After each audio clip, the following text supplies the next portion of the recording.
नमस्कार दोस्तों, जय हिंद, वंदे मातरम। मैं कपिल पारिक आप सबका स्वागत करता हूं हमारे इस YouTube channel computer tech teach में। फ्रेंड्स, इस चैनल के माध्यम से हम कंप्यूटर के उन महत्वपूर्ण प्रश्नों व टॉपिक्स को कवर कर रहे हैं जो कि प्रतियोगी परीक्षाओं में हर बार प्रश्न जिनसे पूछे जाते हैं।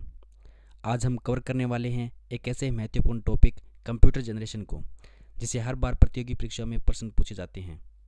तो मेरी ये कोशिश रहेगी कि इस टॉपिक से रिलेटेड आपका एक भी प्रश्न गलत ना हो। तो ओके फ्रेंड्स, ज़्यादा टाइम न लेते हुए हम लोग स्टार्ट करते हैं आज का टॉपिक कंप्यूटर जनरेशन। कंप्यूटर की पीढ़ियाँ। कंप्यूटर की पीढ़ियाँ जैसे कि हम लोग इस टॉपिक को पढ़ेंगे, आज आराम से पढ़ेंगे इस टॉपिक को, क्योंकि ये थोड़ा वीडियो लंबा ज़रूर हो सकता है, लेकिन इस टॉपिक को अच्छे से कवर करना है हमें। कि बहुत साल पहले भी कंप्यूटर का इस्तेमाल किया जाता था और आज भी किया जाता है। पहले के कंप्यूटर और आज के कंप्यूटर में बहुत ज़्यादा क्या है अंतर है, क्योंकि कंप्यूटर में समय के साथ में परिवर्तन भी काफ़ी हुआ है। आज के समय में कंप्यूटर काफ़ी मॉडर्न और एडवांस देखने को मिलते हैं, लेकिन पुराने समय के कंप्यूटर इतने मॉडर्न और एडवांस नहीं हुआ करते थे। लेकिन बदलते समय के साथ कंप्यूटर के क्षेत्र में काफ़ी सुधार भी हुआ है, जिसमें काफ़ी समय लगा है। पहले के कंप्यूटर आकार में बहुत बड़े हुआ करते थे, लेकिन आज के कंप्यूटर साइज़ में भी बहुत छोटे होते हैं और उनकी स्पीड जो होती है वो भी क्या होती है, तेज़ होती है। क्योंकि पहले के जो कंप्यूटर थे ना, उनका साइज़ इतना ज़्यादा बड़ा था कि जितना बड़ा हमारा एक रूम होता है ना, उतना बड़ा एक कंप्यूटर हुआ करता था।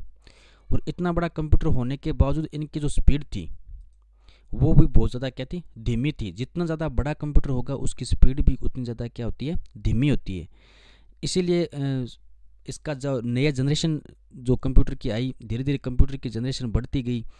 पहले फर्स्ट जनरेशन थी, फिर सेकंड, फिर थर्ड, फिर फोर्थ। अब जो वर्तमान में जो जनरेशन चल रही है वो फिफ्थ जनरेशन चल रही है। इस प्रकार कंप्यूटर का धीरे धीरे क्या है, विकास होता गया और कंप्यूटर का आकार भी छोटा होता गया और इनकी स्पीड जो है वो भी क्या होती गई, तेज़ होती गई।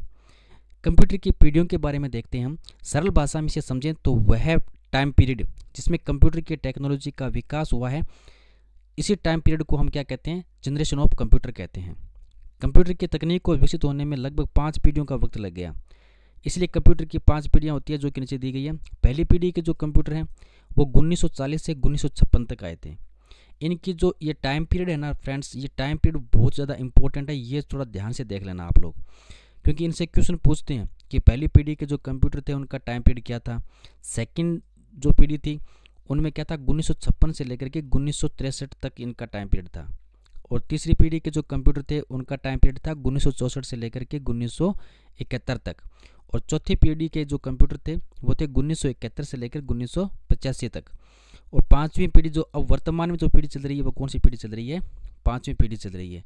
तो फ्रेंड्स, इनसे काफ़ी बार क्वेश्चन पूछे गए हैं और क्वेश्चन पूछे भी जा सकते हैं। थोड़ा सा इनको ध्यान से देख लें, क्योंकि कई बार एग्जाम्स में मैं आपको आने वाली वीडियो में इनके क्वेश्चन भी सॉल्व कराऊंगा जिनसे प्रश्न पूछे भी गए हैं एग्जाम में।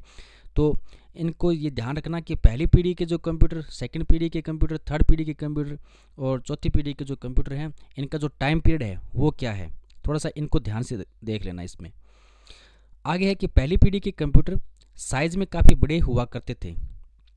आप इनके आकार का अंदाज़ा इसी बात से लगा सकते हैं कि इन कंप्यूटर को रखने के लिए एक कमरे की ज़रूरत पड़ती थी। पहली पीढ़ी की शुरुआत 1940 में हुई और इसका अंत कब हुआ था, 1956 में हुआ था। इस पीढ़ी के कंप्यूटर में कांच के बने क्या लगे हुए थे, वैक्यूम ट्यूब लगे हुए थे। ये क्वेश्चन बहुत बार पूछ लिया गया है कि फर्स्ट पीढ़ी जो थी उसमें किसका प्रयोग किया जाता था। ट्रांजिस्टर का प्रयोग किया जाता था, वैक्यूम ट्यूब का किया जाता था, या फिर कुछ आईसी लगे हुए थे। मतलब इस प्रकार से इनके क्वेश्चन पूछते हैं। तो ध्यान रखना कि पहली पीढ़ी के जो कंप्यूटर थे उनमें किसका प्रयोग किया जाता था, वैक्यूम ट्यूब का प्रयोग किया जाता था। इनमें हजारों की संख्या में क्या लगे हुए थे, वैक्यूम ट्यूब लगे हुए थे। इसलिए इन कंप्यूटरों का आकार बहुत बड़ा होता था। पहली पीढ़ी के कंप्यूटर में इतने एडवांस और मॉडर्न नहीं हुआ करते थे। इनमें काफ़ी कमियां थी। ये कंप्यूटर काम करते वक्त जल्दी गर्म हो जाते थे और रिलायबल, इनकी विश्वसनीय भी नहीं थे, क्योंकि कंप्यूटर का साइज़ जो था वो बहुत ज़्यादा बड़ा था। और बड़ा होने के कारण ये क्या हुआ करते थे कि जल्दी गर्म हो जाते थे। तो इनकी एक प्रकार से ये डिसएडवांटेज था इन कंप्यूटर का, कि एक तो आकार बड़ा था, बड़ा आकार होने के कारण इनको रखना, इनका सार संभाल करना वो भी ज़्यादा क्या हो जाता था, मुश्किल हो जाता था। तो पहली पीढ़ी के जो कंप्यूटर का उपयोग गणना करने, डेटा को स्टोर करने और वैज्ञानिक कार्यों के लिए किया जाता था। जो फर्स्ट जनरेशन में कंप्यूटर का विकास हुआ था उनका मुख्य उद्देश्य था कि डाटा को स्टोर करना और वैज्ञानिक कार्यों के लिए किया गया था। मुख्यतः ये जो फर्स्ट कंप्यूटर थे फर्स्ट जनरेशन के, उनका जो आविष्कार भी हुआ था ना, तो वो वैज्ञानिक कार्यों के लिए हुआ था। और इस पीढ़ी के कंप्यूटर में मुख्य रूप से बैच प्रोसेसिंग ऑपरेटिंग सिस्टम का प्रयोग किया जाता है। ये इम्पोर्टेंट है, प्रश्न पूछा गया था कि फर्स्ट पीढ़ी के जो कंप्यूटर हैं उनमें किस प्रकार के ऑपरेटिंग सिस्टम का प्रयोग किया जाता है। तो इसका जो राइट आंसर था वो क्या था, बैच प्रोसेसिंग। तो इसे थोड़ा ध्यान से देखें कि फर्स्ट पीढ़ी के जो कंप्यूटर थे उनमें ऑपरेटिंग सिस्टम का, बैच प्रोसेसिंग ऑपरेटिंग सिस्टम का प्रयोग किया जाता था। इन कंप्यूटरों में प्रोग्रामिंग करना बहुत ज़्यादा मुश्किल काम था, क्योंकि ये बिजली बहुत ज़्यादा खर्च करते थे। इतना ज़्यादा मुश्किल काम हो जाता था कि बिजली, एक तो बिजली की खपत ज़्यादा थी, बहुत ज़्यादा बिजली, जितना ज़्यादा, मैंने आपको पहले भी बताया कि जितना ज़्यादा बड़ा कंप्यूटर होगा उसकी एक तो बिजली ज़्यादा वो कंज्यूम करेगा, और दूसरी बात कि उनको सार संभाल करना, उनको रखने की व्यवस्था रखना, वो भी बहुत ज़्यादा मुश्किल काम हो जाता था। इसीलिए धीरे धीरे कंप्यूटर का क्या है, कंप्यूटर की नई नई जनरेशन आती गई और उनका विकास होता गया। पहली पीढ़ी के जो कंप्यूटर थे उनके कुछ उदाहरण दिए गए हैं, इनसे भी प्रश्न पूछते हैं फ्रेंड्स कि निम्न में से कौन सा है जो पहली पीढ़ी कंप्यूटर का उदाहरण है। तो थोड़ा सा ध्यान रखना कि ENIAC जो था ये पहली पीढ़ी कंप्यूटर का उदाहरण है। फिर EDVAC है, UNIVAC है, IBM 701 है, फिर ADSSE है, IBM 650 है। ये सब क्या थे, पहली पीढ़ी कंप्यूटर के क्या हैं, उदाहरण हैं।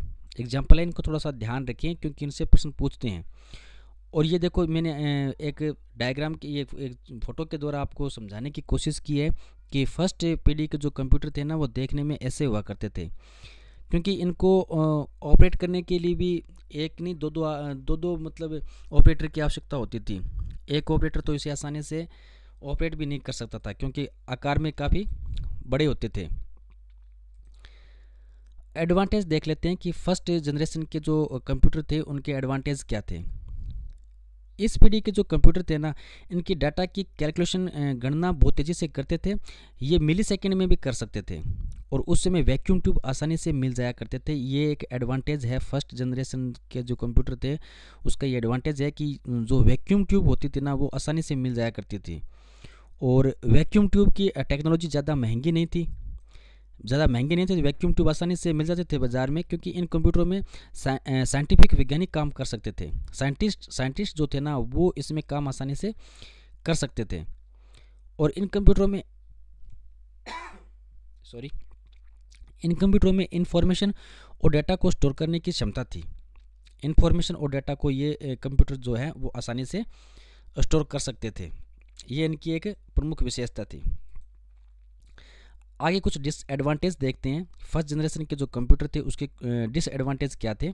पहली जनरेशन के कंप्यूटर का साइज़ काफ़ी बड़ा हुआ करता था। ये इसका जो है सबसे बड़ा जो डिसएडवांटेज था कि पहली जनरेशन के कंप्यूटर साइज़ में बहुत बड़े होते थे, और इस जनरेशन के कंप्यूटर को काम करते समय काफ़ी गर्म हो जाया करते थे। साइज़ बड़ा था, और बड़े साइज़ होने के कारण में एक हमें बड़े रूम की आवश्यकता भी होती थी, और इनके ऊपर एक एसी लगा के रखनी पड़ती थी, क्योंकि बिना एसी के तो ये कंप्यूटर क्या होते, गर्म हो जाया करते थे। कंप्यूटर को ठंडा रखने के लिए एसी की ज़रूरत पड़ती थी, और अपने बड़े आकार के कारण ये बहुत अधिक मात्रा में बिजली का इस्तेमाल करते थे।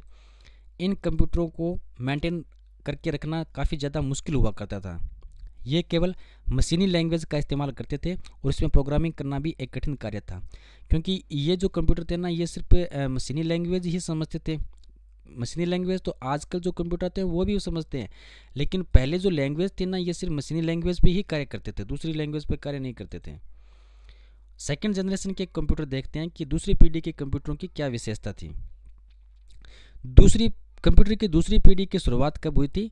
1956 में हुई थी, और इसका अंत जो हुआ था वो 1963, यानी कि 1956 से लेकर के 1963 तक जो कंप्यूटर आए थे वो सेकंड जनरेशन के कंप्यूटर थे।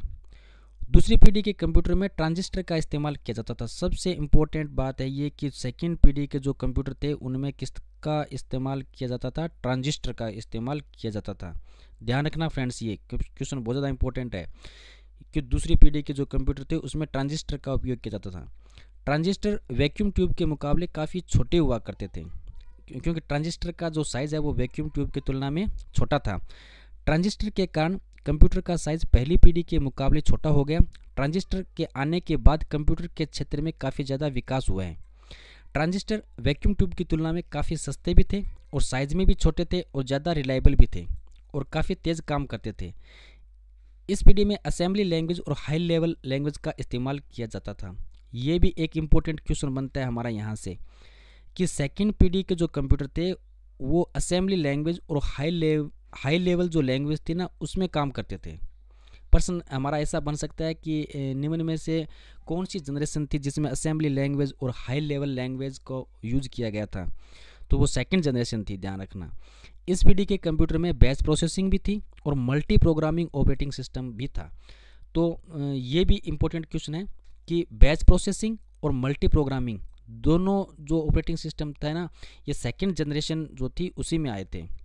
तो ये थोड़ा ध्यान रखें इसका, क्योंकि इंपॉर्टेंट क्वेश्चन जो बन रहे हैं वो फ्रेंड्स मैं आपको साथ साथ में बता रहा हूँ कि यहाँ से क्वेश्चन बन सकते हैं। इस टॉपिक से रिलेटेड जो भी क्वेश्चन होंगे वो भी हम लोग डिस्कस करेंगे, अगले वीडियो में डिस्कस करेंगे फ्रेंड्स। वो दूसरी पीढ़ी के कंप्यूटर के जो एग्जांपल्स हैं वो थोड़ा देख लें कि सेकंड पीढ़ी के जो कंप्यूटर थे उन मतलब उनके एग्जांपल्स क्या क्या हैं।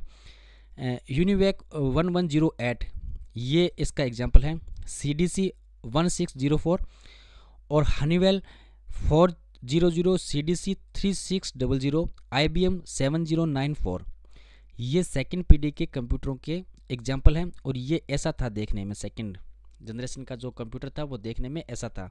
मैंने इसका साथ में एक डायग्राम भी लगाया है ताकि आपको पता रहे कि देखने में कैसे थे।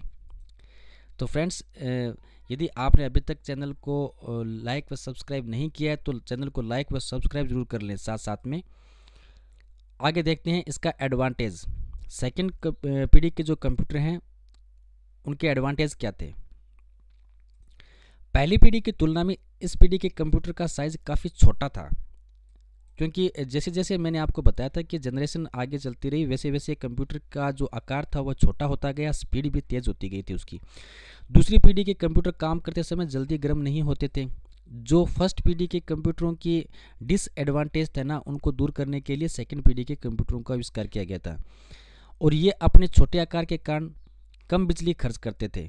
ये भी इसका एक एडवांटेज था। दूसरी पीढ़ी वाले कंप्यूटर के काम करने की स्पीड काफ़ी अच्छी थी। ये डेटा को माइक्रो सेकेंड्स में कैलकुलेट कर लेते थे, माइक्रो सेकेंड में ही कैलकुलेट कर लेते थे डाटा को। पहली पीढ़ी के मुकाबले दूसरी पीढ़ी के कंप्यूटरों का मेंटेन करना आसान था। पहली पीढ़ी की तुलना में दूसरी पीढ़ी के कंप्यूटर सस्ते भी हुआ करते थे, मतलब रिलायबल भी थे और सस्ते भी थे।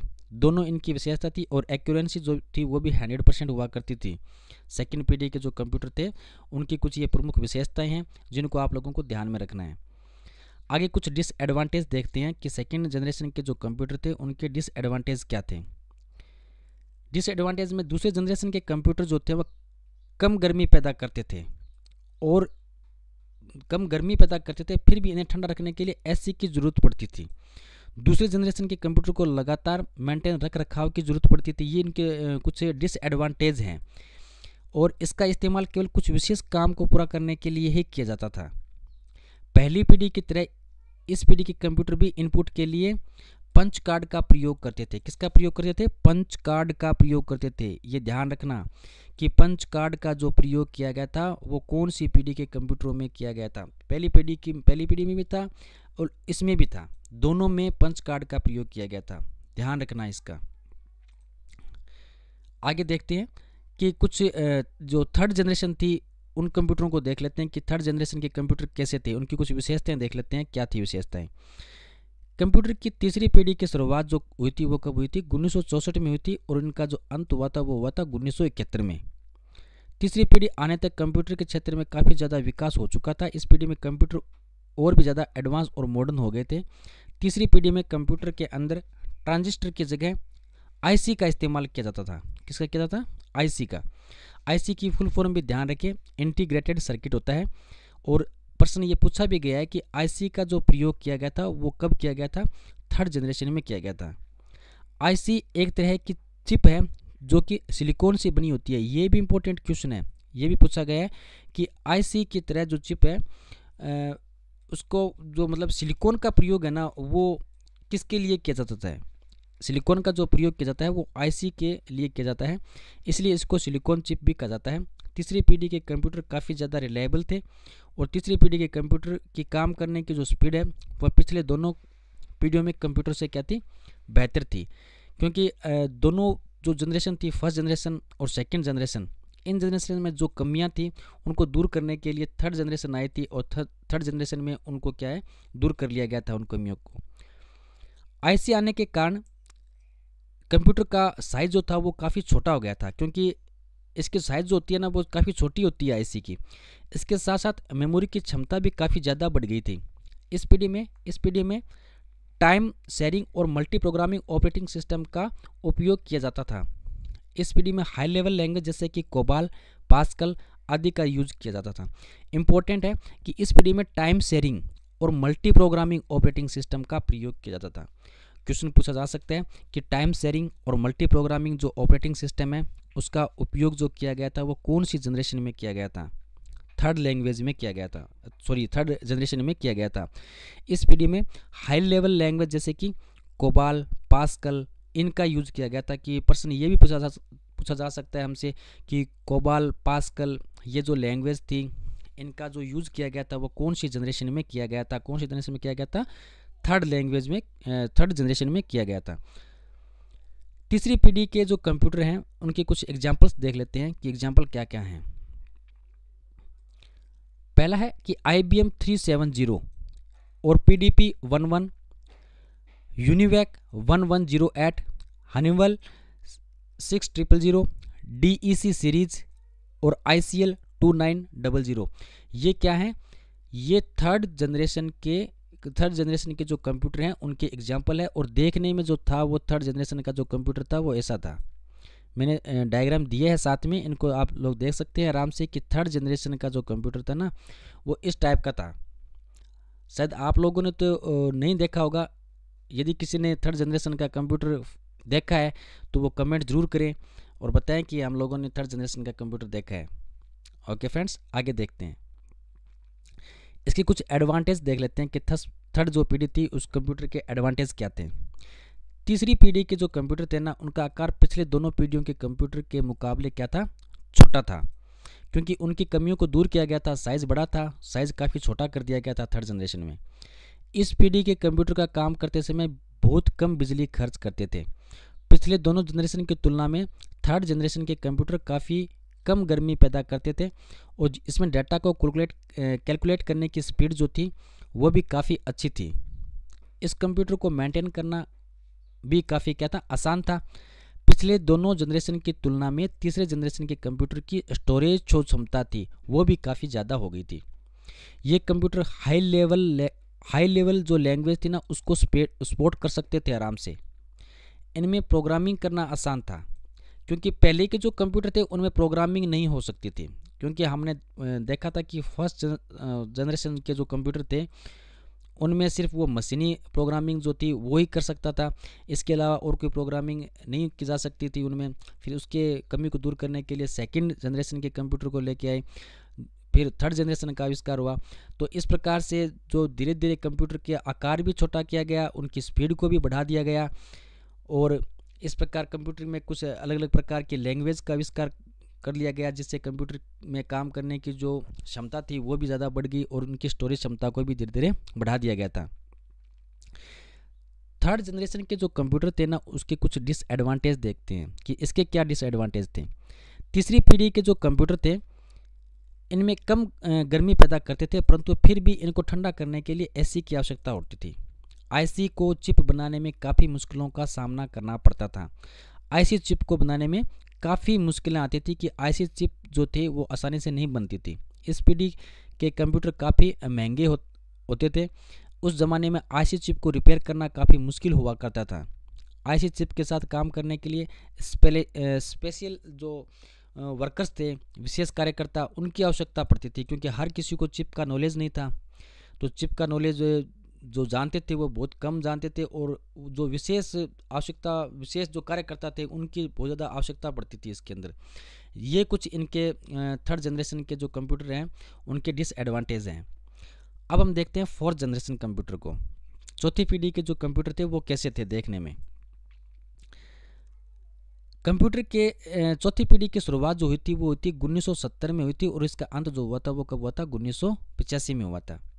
कंप्यूटर की चौथी पीढ़ी में आईसी की जगह अब माइक्रो प्रोसेसर आ गए थे। क्या आ गए थे? Micro processor. ध्यान रखना इंपॉर्टेंट है कि माइक्रो प्रोसेसर का जो उपयोग किया गया था वो कंप्यूटर की कौन सी जनरेशन में किया गया था, इसका क्वेश्चन बन सकता है।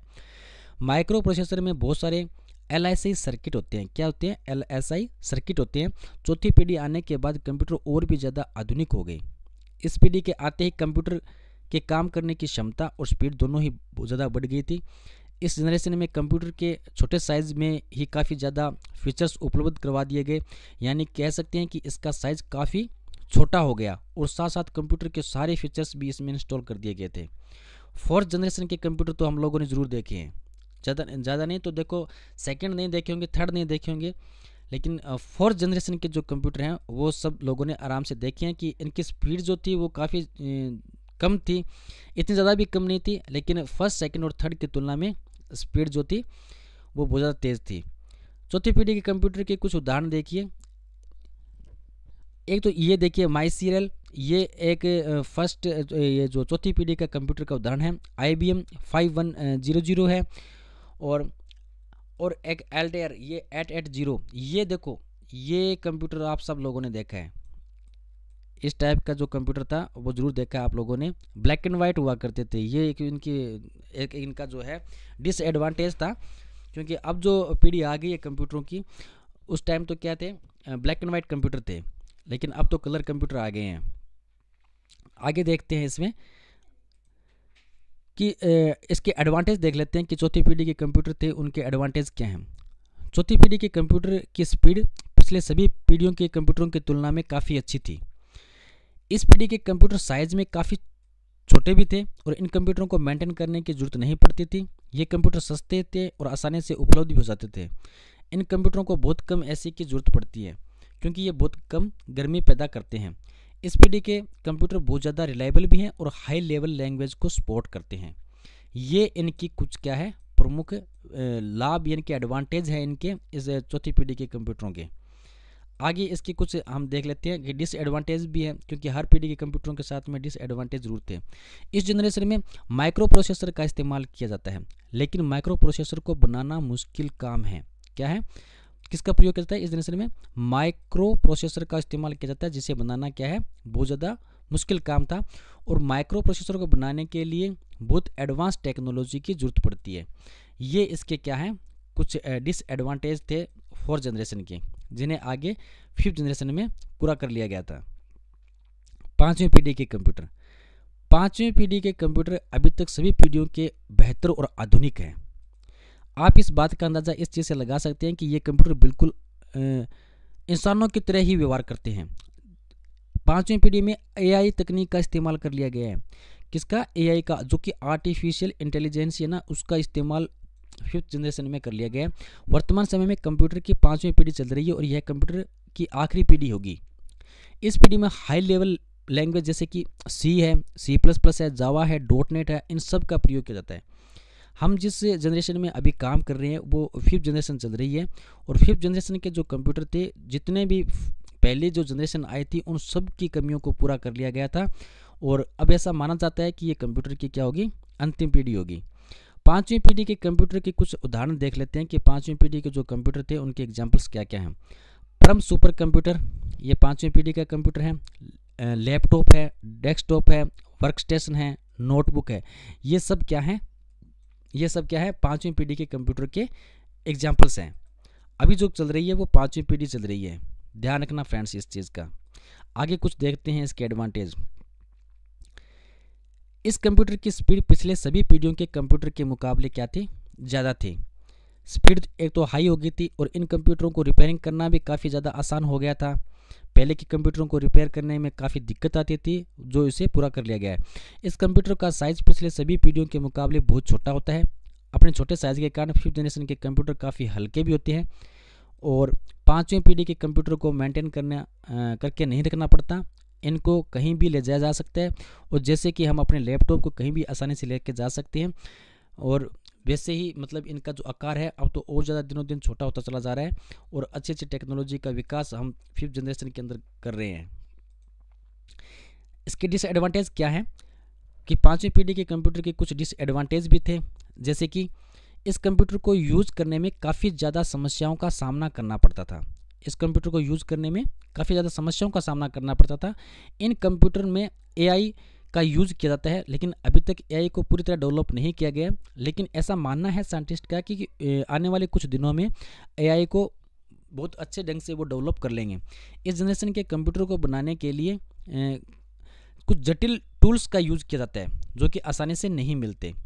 ये इनके 5th जनरेशन के जो कंप्यूटर थे उनके कुछ डिसएडवांटेज हैं। तो ओके फ्रेंड्स, आशा करता हूँ कि आपको हमारा ये वीडियो ज़रूर पसंद आया होगा। मैं आपके लिए ऐसे ही कुछ इंपॉर्टेंट क्वेश्चन और टॉपिक लेके आता रहूँगा। तो इसके लिए मेरी आपसे रिक्वेस्ट है कि यदि आप हमारे चैनल पर पहली बार आए हैं तो इसे लाइक व सब्सक्राइब जरूर कर लें, व बेल आइकन को भी प्रेस कर लें ताकि आने वाली वीडियो का नोटिफिकेशन आपको मिलता रहे। तो ओके फ्रेंड्स, मिलते हैं नेक्स्ट वीडियो में इसी से रिलेटेड कुछ क्वेश्चन के साथ।